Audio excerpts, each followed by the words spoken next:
രാവിലെ എഴുന്നേറ്റ് നിന്നെ കൊല്ലുക എന്നുള്ളതായിരുന്നു എൻ്റെ ഒരു ആഗ്രഹം. ഇത് വെറും ഭാവനയല്ല, നിന്നെ കൊല്ലുക എന്നുള്ളത് എൻ്റെ ഒരു സ്വപ്നമായിരുന്നു ഈ സുഹൃത്ത്.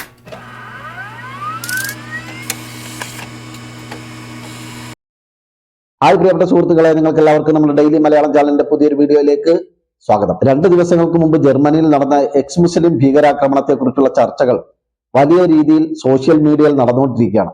അതിനെക്കുറിച്ച് നമ്മുടെ കേരളത്തിലെ എച്ച് മുസ്ലിങ്ങളുടെ ആസ്ഥാന ആചാര്യനായിട്ടുള്ള ആരിഫ് ഹുസൈൻ അവന്റെ ചാനലിൽ ഈ നൂറ്റാണ്ടിലെ തന്നെ ഏറ്റവും വലിയ ന്യായീകരണം എന്ന് പറയാവുന്ന ഒരു വെളുപ്പിക്കൽ നടത്തുന്നത് കാണാനിടയായി. സാധാരണയായി ആരിഫും അവന്റെ 2 കൂലിത്തൊഴിലാളികളും ഈ ഇസ്ലാമിക വിമർശനം എന്ന പേരിൽ ഈ ചാനലിൽ ഇരുന്നു കൊണ്ട് പറയാറുള്ളത് മുഴുവൻ ഇസ്ലാം വിരോധവും മുസ്ലിം വിദ്വേഷവും മുസ്ലിങ്ങൾക്കെതിരെയുള്ള വെറുപ്പുൽപാദനവും തുടങ്ങിയ പരിപാടികളാണ്. അതുകൊണ്ട് തന്നെ ആരിഫിന്റെ മുഖത്ത് എപ്പോഴും ഒരു ചിരി ഉണ്ടാവും. മുസ്ലിം സമുദായത്തെ കുത്തിവലിക്കുമ്പോൾ കിട്ടുന്ന, മുസ്ലിങ്ങളുടെ പച്ചയിറച്ചി കഴിക്കുമ്പോൾ കിട്ടുന്ന, മുസ്ലിം സമുദായത്തെ ശത്രുക്കളായ സംഘപരിവാറിന് എറിഞ്ഞു കൊടുക്കുമ്പോൾ കിട്ടുന്ന വംശീയമായ ലഹരിയുടെ ആനന്ദത്തിൽ നിന്നും ഉത്ഭവിക്കുന്ന ഒരു തരം കഴുകന്റെ ചിരി, ഒരു കൊലച്ചിരി എപ്പോഴും അവന്റെ മുഖത്ത് കാണാറുണ്ട്. എന്നാൽ കഴിഞ്ഞ ദിവസം അവന്റെ ചാനലിൽ നടത്തിയ ഈ ന്യായീകരണ ചർച്ചകളിൽ ഒരിടത്തും ആരിഫിന്റെ മുഖത്ത് ഒരു ചിരിയും കാണാൻ സാധിച്ചില്ല.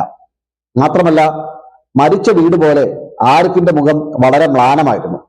കക്കൂസി പോകാൻ മുട്ടുന്നവന്റെ മുഖം എങ്ങനെയാണോ ആ ഒരു മുഖഭാവത്തോടു കൂടിയാണ് ആരിഫ് ആ ചാനലിൽ ഇരുന്നത്. എന്നിട്ട് ഇവനും ഇവന്റെ കൂലിത്തൊഴിലാളികളും നടത്തിയ ആ ന്യായീകരണം നിങ്ങൾ എല്ലാവരും ഒന്ന് കാണേണ്ടത് തന്നെയാണ്. നമുക്ക് ആ ഭാഗം ഒന്ന് കണ്ടു നോക്കാം. ഞാൻ ചോദിക്കണത്, ഇപ്പൊ നമ്മളുടെ മുസ്ലിം പ്രൊഫൈൽസ് അത് വലിയ തോതിൽ പ്രചാരം കൊടുക്കുന്നുണ്ട്. അവനൊരു എക്സ് മുസ്ലിം ആണെന്ന് പറഞ്ഞിട്ട്. അവൻ എക്സ് മുസ്ലിമാണ്, ആ തീവ്രവാദിയാണ്, അയാൾ നടത്തിയത് തീവ്രവാദ പ്രവർത്തനമാണ്. ക്രിസ്മസ് ആ ഒരു ആഘോഷത്തിൻ്റെ ഇടയ്ക്കിലേക്ക് വണ്ടി ഇടിച്ച് കയറ്റി കുറേ ആളുകൾ കൊന്നു, ഒക്കെ ശരിയാണ്. പക്ഷെ ആൾ എക്സ് മുസ്ലിമാണ് എന്ന് പറയുമ്പോൾ ഇത് സത്യത്തിൽ ആരെയാണ് ബാധിക്കുന്നത്? മുസ്ലിങ്ങളെയാണോ എക്സ് മുസ്ലിമിനെയാണോ? That's the question, right? ഇത് മുസ്ലിങ്ങളെ തന്നെയാണ് ബാധിക്കുന്നത്. കാരണം അതിൽ നിന്നാണല്ലോ ഈ എക്സ് വന്നത്. അതുകൊണ്ട് മുസ്ലിങ്ങളെ തന്നെയാണ് ബാധിക്കുന്നത്. കേട്ടില്ല നിങ്ങൾ? ആരിഫിന്റെ ആശങ്ക എന്താന്ന് വെച്ചാൽ, മുസ്ലിം പ്രൊഫൈലുകൾ ഈ വിഷയം വലിയ രീതിയിൽ ചർച്ചയാക്കുന്നു. അവരിത് ഗ്രൂപ്പുകളിൽ ഷെയർ ചെയ്യുന്നു. ഫേസ്ബുക്കിലും യൂട്യൂബിലുമൊക്കെ അവരിതിന്റെ പോസ്റ്ററുകൾ പതിപ്പിച്ചുകൊണ്ട് ഫോട്ടോസുകൾ എടുത്തു വെച്ച് വലിയ രീതിയിലുള്ള ചർച്ചകൾ നടത്തുന്നു. അങ്ങനെ മുസ്ലിങ്ങൾ ഈ വിഷയം വലിയ ചർച്ചയാക്കിയാൽ ആർക്കാണ് ഇത് ദോഷം ചെയ്യുക? ജർമ്മനിയിലെ ആ തീവ്രവാദി നടത്തിയ ആക്രമണത്തിന്റെ ഏറ്റവും വലിയ പരിണിത ഫലം, അല്ലെങ്കിൽ അതിന്റെ ഏറ്റവും വലിയ പ്രയാസങ്ങൾ, കെടുതികൾ നേരിടേണ്ടി വരിക ആരാണ്? അത് ഇവിടുത്തെ മുസ്ലിങ്ങളാണ്. കാരണം എക്സ് മുസ്ലിം എന്ന് പറയുന്നത് ഈ മുസ്ലിമിന്റെ ബാക്കിയാണ്. അതുകൊണ്ട് എക്സ് മുസ്ലിം ചെയ്യുന്ന തെമ്മാടിത്തരങ്ങളും അവൻ ചെയ്യുന്ന വർഗീയതയും അവൻ നടത്തുന്ന കൊള്ളയും കൊലയും തീവ്രവാദ പ്രവർത്തനങ്ങളും ബലാത്സംഗങ്ങളും അങ്ങനെ മുഴുവൻ കാര്യങ്ങളും, മുഴുവൻ കുറ്റങ്ങളുടെയും ഉത്തരവാദിത്വം ഇവിടുത്തെ മുസ്ലിം സമുദായം ഏറ്റെടുക്കേണ്ടി വരും. അതുകൊണ്ട് നിങ്ങൾ ഈ വിഷയം ചർച്ചയാക്കണ്ട. അതുകൊണ്ട് മുസ്ലിങ്ങളെ, ഇസ്ലാമിക വിശ്വാസമുള്ളവരെ, നിങ്ങൾ ഇത്തരം വിഷയം ചർച്ചയാക്കാനേ പാടില്ല. ഇത്തരത്തിലൊരു സംഭവം തന്നെ നിങ്ങൾ കണ്ടില്ല കേട്ടില്ല എന്ന് നടിക്കണം എന്നാണ് ആരിഫും അവന്റെ കൂലിത്തൊഴിലാളികളും പറഞ്ഞു വെക്കുന്നത്. എടാ ആരിഫെ, ഒരു പെണ്ണ്, അവൾക്ക് ഭർത്താവ് ഉണ്ടായിരിക്കെ, എല്ലാ സൗകര്യങ്ങളും എല്ലാ സാഹചര്യങ്ങളും ഉണ്ടായിരിക്കെ, ആ ഭർത്താവിനെ ഉപേക്ഷിച്ച് അവൾ അവന്റെ കാമുകന്റെ കൂടെ ഇറങ്ങിപ്പോയി, അതിൽ 2-3 മക്കളൊക്കെ ആയതിനു ശേഷം കാമുകൻ ഉപേക്ഷിച്ച് പോകുമ്പോൾ ഇവൾ ഈ മക്കളെയും പൊക്കിയെടുത്തുകൊണ്ട് വീണ്ടും പഴയ ഭർത്താവിന്റെ അടുത്ത് വന്നിട്ട് ഈ മക്കളുടെ പിതൃത്വം ഏറ്റെടുക്കണമെന്ന് പറഞ്ഞാൽ അതെങ്ങനെയാണ് നടക്കുക? അത് എവിടുത്തെ ന്യായമാണ്? അത് കോട്ടായത്തെ ന്യായമാണ്. നീ ഈ പറയുന്ന പോലെ ഈ ഇസ്ലാമിനെ വെല്ലുവിളിച്ചുകൊണ്ട്, മുസ്ലിം സമുദായത്തെ തള്ളിപ്പറഞ്ഞുകൊണ്ട്, ഇസ്ലാമിക വിശ്വാസത്തെയും മുസ്ലിങ്ങളുടെ പാരമ്പര്യത്തെയും അപ്പാടെ മുഴുവനായി തള്ളിപ്പറഞ്ഞ് ആക്ഷേപിച്ച് അപമാനിച്ച് നിരന്തരം വിദ്വേഷ പരാമർശങ്ങൾ നടത്തി മുസ്ലിങ്ങളുടെ ശത്രുക്കൾക്ക് നിരന്തരം മുസ്ലിം സമുദായത്തെ ഒറ്റിക്കൊടുത്ത് അവസാനം സമൂഹത്തിൽ ക്രിമിനൽ പ്രവർത്തനങ്ങളിലും തീവ്രവാദ പ്രവർത്തനങ്ങളിലും കൊള്ളയിലും കൊലയിലുമൊക്കെ ഏർപ്പെട്ടിട്ട് അതിന്റെയൊക്കെ ഉത്തരവാദിത്വം മുസ്ലിം സമുദായം ഏറ്റെടുക്കണമെന്ന് പറയുന്നത് ഏത് മറ്റിടത്തെ ന്യായമാണ്? അത്തരം ന്യായങ്ങളൊക്കെ നിന്റെ കയ്യിൽ വെച്ചാൽ മതി ആരിഫെ. ഈ പറയപ്പെട്ട തീവ്രവാദി നടത്തിയ അക്രമം, ജർമ്മനിയിൽ നടത്തിയ ആക്രമണം, തീവ്രവാദ പ്രവർത്തനം, 3 വയസ്സുള്ള പിഞ്ചു കുഞ്ഞിനെ അടക്കം കൊന്ന കിരാതമായ സംഭവത്തിന്റെ ഉത്തരവാദിത്വം നീ അടക്കമുള്ള തീവ്രവാദികളാണ് ഏറ്റെടുക്കേണ്ടത്. നീ അടക്കമുള്ള എച്ച് മുസ്ലിം ഭീകരവാദികളാണ് ഏറ്റെടുക്കേണ്ടത്. ഇവിടുത്തെ മുസ്ലിങ്ങൾക്ക് ഇതിനകത്തൊരു പങ്കുമില്ല. ലോകത്തെ മുസ്ലിങ്ങൾക്ക് നിന്നെപ്പോലെ ഉള്ളവരെ ചുമക്കേണ്ട ആവശ്യമില്ല. നിങ്ങൾ നിലവിൽ മുസ്ലിങ്ങളല്ല, നിങ്ങൾ കാഫിറുകളാണ്. അക്ഷരം തെറ്റാതെ കാഫിർ എന്ന് വിളിക്കാൻ പറ്റിയ ആൾക്കൂട്ടത്തിൽ പെട്ടവനാണ് നീയും നിന്റെ കൂലിത്തൊഴിലാളികളും ജർമ്മനിയിൽ തീവ്രവാദ പ്രവർത്തനം നടത്തിയ ആ ഡോക്ടർ താലിബ് അടക്കമുള്ള തെമ്മാടികൾ. അത് ഞങ്ങൾ എവിടെയും പറയും. ഉറച്ച ശബ്ദത്തിൽ ഉറപ്പോടുകൂടി തന്നെ പറയും. അതുകൊണ്ട് തന്നെ ഞങ്ങൾ ഇത് നിരന്തരം ചർച്ചയാക്കുക തന്നെ ചെയ്യും. നിങ്ങളുടെ തീവ്രവാദ പ്രവർത്തനങ്ങളും നിങ്ങളുടെ ഭീകരവാദ ചിന്താഗതികളെയും പൊതുസമൂഹത്തിൽ ഞങ്ങൾ തുറന്നു കാണിക്കുകയും ചെയ്യും. ഇനി എച്ച് മുസ്ലിങ്ങൾ അവർ ഭീകരവാദികളാണ്, അവരുടെ ആശയത്തെ തടയുന്നവരെ, അതിനെ എതിർക്കുന്നവരെ, അത് പ്രചരിപ്പിക്കാൻ സമ്മതിക്കാത്തവരെ, കൊല്ലാൻ മടിക്കാത്തവരാണെന്ന് തെളിയിക്കുന്ന ഒരു സംഭവം മീഡിയ വൺ ഫെയിം അജിംസ് പങ്കുവെക്കുന്നുണ്ട്. നമുക്ക് ആ വീഡിയോ ഒന്ന് കണ്ടു നോക്കാം. ഇതിൽ വളരെ പെട്ടെന്ന് ഈ നവനാസ്തികർ എന്നിപ്പോൾ ദവസായി പറഞ്ഞ ആ വിഭാഗം രൂപം കൊള്ളുന്നത് 2005 കാലത്താണ്. എൻ്റെ ശ്രദ്ധയിൽ വരുന്ന കുറഞ്ഞ വർഷം അവർ വലിയ തോതിലുള്ള ക്യാമ്പയിൻ ചെയ്യുന്നു. അപ്പം ഞാനൊക്കെ ആ സമയത്തൊക്കെ ഇവരോട് സംസാരിക്കുകയാണ്, ഇവരെന്താണ് പറയുന്നത് അറിയാൻ വേണ്ടി അവരൊക്കെ സംസാരിക്കുക. നമ്മൾ അത്ഭുതപ്പെടുത്തുന്ന വിധം, അതായത് സംഘപരിവാറുകാർ പറയുന്ന വർഗീയതയൊക്കെ അതിനെ അത്ഭുതപ്പെടുത്തുന്ന വിധം ഇവർ മറ്റൊരു ഭാഷയിൽ വർഗീയതയാണ് പറഞ്ഞുകൊണ്ടിരിക്കുന്നത്. അപ്പോൾ എനിക്ക് അന്ന് തന്നെ സംശയമുണ്ട്, ഇത് ഈ RSSൻ്റെ വല്ല സ്റ്റൂജായിരിക്കും ഇവർ. ഞാൻ അത് തന്നെ അവരോട് ചോദിച്ചു, നിങ്ങൾ ഈ പറയുന്ന സംഘപരിവാർ പറയുന്ന ഒരേ കാര്യങ്ങളല്ലേ എന്ന് ഞാൻ അവരോട് തന്നെ ചോദിച്ചിട്ടുണ്ട്.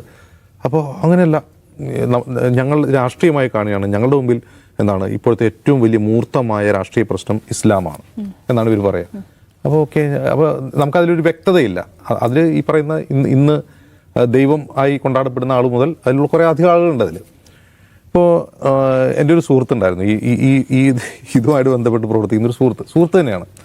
അപ്പോൾ ഇവൻ തന്നെ എന്നോട് ഒരിക്കലും കൺഫസ് ചെയ്തിട്ടുണ്ട്, രാവിലെ എഴുന്നേറ്റ് നിന്നെ കൊല്ലുക എന്നുള്ളതായിരുന്നു എൻ്റെ ഒരു ആഗ്രഹം. ഇത് വെറും ഭാവനയല്ല, നിന്നെ കൊല്ലുക എന്നുള്ളത് എൻ്റെ ഒരു സ്വപ്നമായിരുന്നെന്ന് ഈ സുഹൃത്ത് എന്നോട് പറഞ്ഞിട്ടുണ്ട്.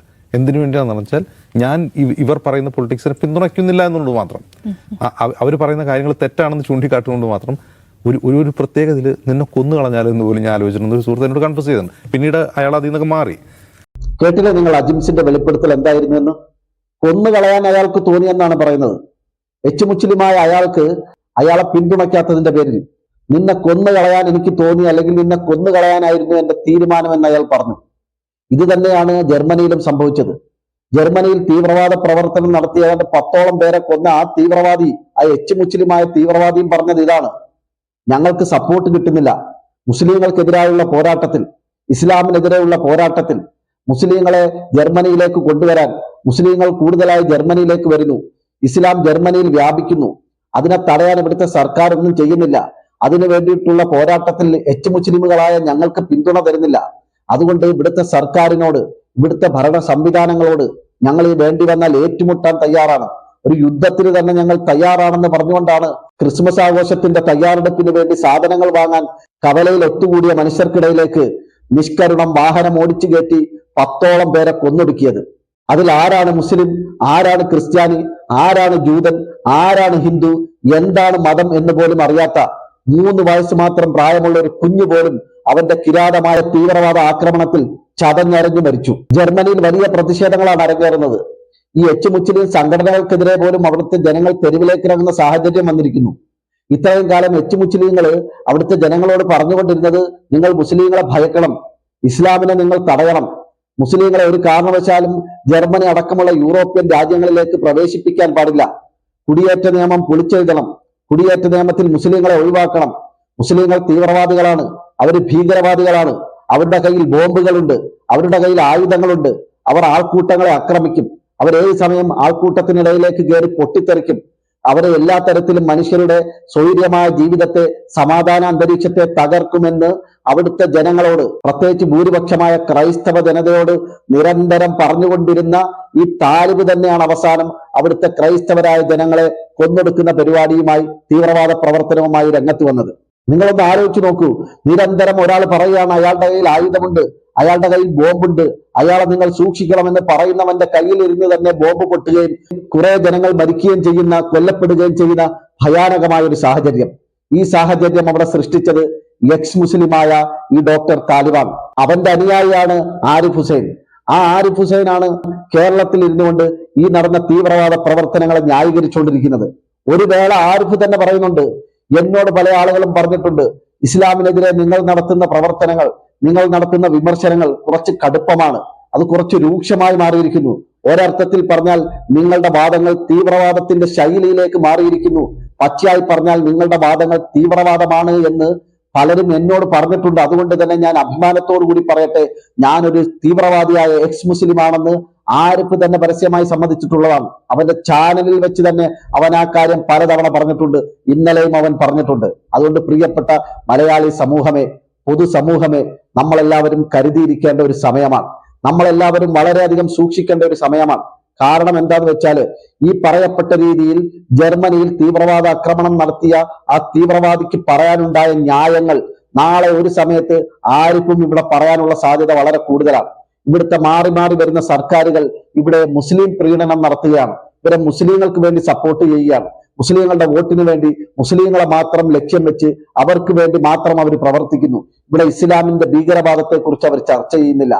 മുസ്ലിങ്ങളുടെ അക്രമങ്ങളെ കുറിച്ച് അവർ ചർച്ച ചെയ്യുന്നില്ല. മുസ്ലിങ്ങൾ നടത്തുന്ന തീവ്രവാദങ്ങളെ കുറിച്ചോ മുസ്ലിങ്ങൾ നടത്തുന്ന ഭീകരവാദങ്ങളെ കുറിച്ചോ ഇവിടെ ചർച്ചകൾ ചെയ്യുന്നില്ല. മുസ്ലിങ്ങൾക്കെതിരെ പോരാടാൻ, ഇസ്ലാമിന്റെ ആശയങ്ങളെ പൊളിച്ചെഴുതാൻ രംഗത്ത് വന്ന ഞങ്ങൾ മുസ്ലിങ്ങൾക്ക് കേരള സമൂഹത്തിൽ നിന്നും പിന്തുണ കിട്ടുന്നില്ല. ഇവിടുത്തെ സർക്കാർ സംവിധാനങ്ങളോ പോലീസോ ഞങ്ങളെ ആ വിഷയത്തിൽ വിശ്വാസത്തിലെടുക്കുന്നില്ല.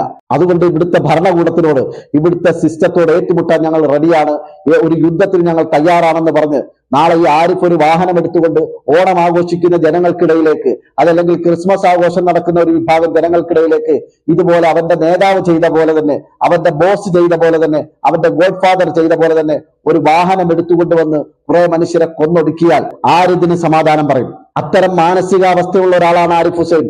അത്തരത്തിലൊരു തീവ്രവാദിയാണ് ഞാനെന്ന് അവൻ തന്നെ തുറന്ന് സമ്മതിച്ച സാഹചര്യത്തിൽ ആരിഫിനെ പോലെയുള്ളവരുടെ പ്രവർത്തനങ്ങൾ നിരീക്ഷിക്കാൻ നമ്മുടെ നാട്ടിലെ പോലീസും ഭരണകൂടവും തയ്യാറാവേണ്ട സമയമാണിത്.